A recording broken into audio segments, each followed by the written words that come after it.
Hey, this is Andrew Brown, and we are taking a look at runners. So runners determine the underlying compute and OS that the workflow will execute on. The runner can be GitHub hosted, where GitHub is providing a predefined runtime, where they have standard size, which comes with Ubuntu, Windows, Mac OS.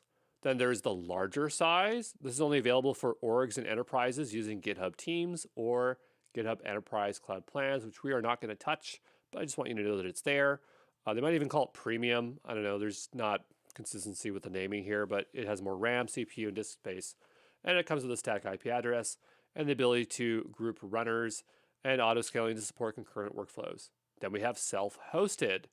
This is external compute connected to GitHub using the GitHub Actions self-hosted runner application. You create custom hardware configurations that meet your needs. This is when you'd want that. The way you specify runners is with the runs on command. If you specify an array of strings or variables, your workflow will execute on any runner that matches all of the specified run on values. Is that confusing? Yes, but apparently it works. Anyway, let's go take a look at the more direct comparison. And I don't know why this one is like that. Sometimes PowerPoint just does this to me, like this weird stuff. But let's take a look at this comparison of these two. All right, so we have GitHub hosted runners and self-hosted runners. And I'm stuck on my eraser, so let me just get back. I don't want a pointer, I just want nothing. There we go. Okay, great. So let's look at the comparison. So between setup and maintenance, GitHub hosted runners, no setup required, fully managed by GitHub. Self-hosted runners requires the manual setup and maintenance because you are the one setting up the compute.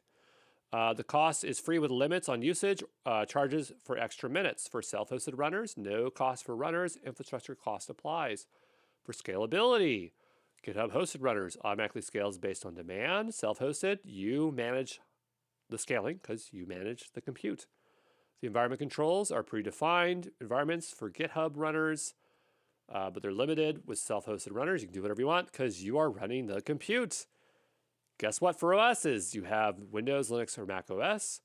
For self-hosted, you can pretty much do whatever you want.